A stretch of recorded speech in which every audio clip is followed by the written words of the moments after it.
Penix the Patriot?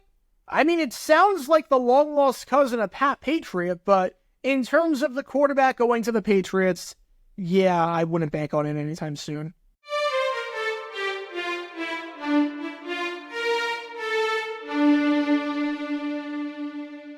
Welcome, everybody, to JG9 News, where we talk all things NFL all the time. I'm Jared Gare, and I represent the 904 from the 602, and today we are talking about this team behind me right here, the New England Patriots, because they are one of the most interesting teams in the NFL draft taking place in just about a month. Will they trade down? Will they take a quarterback? And if they take the quarterback, who are they going to take? There's a lot of possibilities. The Patriots are doing their due diligence with every prospect, except for Michael Penix. It seems like Michael Penix is not going to be on New England's draft board, and that the Patriots are not going to be taking the Washington quarterback that used to play at Indiana.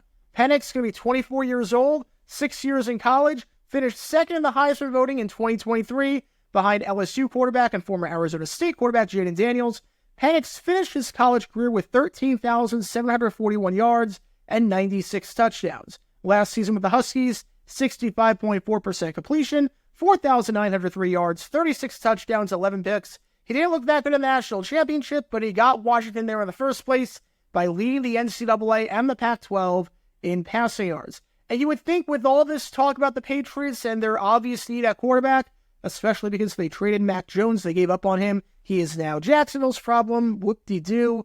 They don't have a quarterback on the roster. Troy Brissett is not a starter. Bailey Zappi, I don't even know if he's making the team. You figure that they would do their due diligence on any quarterback and every quarterback that could go in the first or the second round, but it seems like they are not doing that with Michael Penix. According to this report by Albert Breer, he says, Director of Scouting Elliott Wolf, Offensive Coordinator Alex Van Pelt, and QB's coach T.C. McCartney are leading a Patriots contingent to USC Pro Day to see Caleb Williams. Head coach Drake Maye will join those three at a bigger Patriots group at Michigan Pro Day Friday and North Carolina and LSU Pro Days next week. So they're seeing Caleb Williams in person. Not that it's going to matter. Williams is going 1 to the Chicago Bears. And they're going to see JJ McCarthy, the Michigan quarterback. They're going to see Drake Maye at UNC. And they're going to see LSU quarterback Jayden Daniels.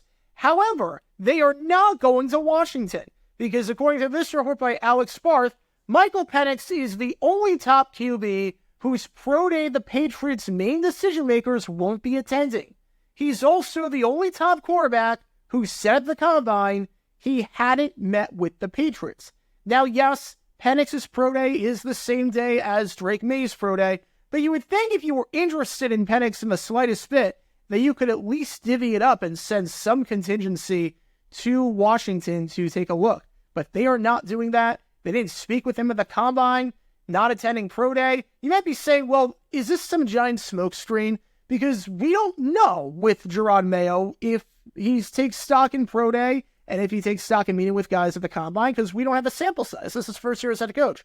But it would seem like a very, very bizarre smokescreen if this was the case. I looked at every first-round quarterback from 2019 on to have a pro day and see what teams attended it. I didn't count 2020 or 2021 because COVID made things very, very screwy in terms of pro days and attendance and whatnot. But in 2023, there were 3 quarterbacks taken in the first round. Alabama quarterback Bryce Young, he went to the Carolina Panthers first overall. The Panthers attended that pro day. Number 2 pick, Ohio State quarterback C.J. Stroud. The Houston Texans were in attendance. And the Indianapolis Colts took Anthony Richardson 4th overall, the Florida quarterback. They attended his pro day. In 2022, only 1 quarterback in that disastrous class taken in the first round, and that was Pitt quarterback Kenny Pickett, right in Pittsburgh's backyard. The Steelers attended that. And in 2019, 3 quarterbacks taken in the first round. Oklahoma quarterback Kyler Murray. The Cardinals attended that pro day. Duke, Daniel Jones. The Giants attended that pro day. Mike Shula was one of the men in attendance, the offensive coordinator of the team. And then Ohio State quarterback Dwayne Haskins, Washington drafted him, and they attended his pro day. Bruce Allen, the team president, among those in attendance.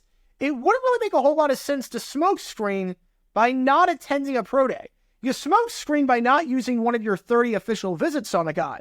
But to smokescreen by not being in a crowd with other teams when a bunch of other teams are going to be there, that seems kind of bizarre. It's like smokescreening the fact that you've got a crush on someone to your friend because you don't want them to know. Now, if you're smokescreening them by not telling them the fact that you want to hang out with them one-on-one with the girl, and you can't hang out with your friends because you're hanging out one-on-one, that's different. That makes it pretty obvious what you're doing. But if you're just going to the school musical that they're in that a bunch of other people are going to, including your friends who are not into this person or just want to see a good musical, that's very different. And that's kind of what this pro day is. Not to sound like Colin Cowherd in terms of the analogies that seem to go nowhere, but that seems like what this would be. It would make no sense to smokescreen something like this, especially because everyone knows you need a QB. It's the worst kept secret in football that the Patriots need a quarterback. They don't have one. Jacoby Brissett is not a starting quarterback. Bailey Zappi, again, I don't know if he's making the roster.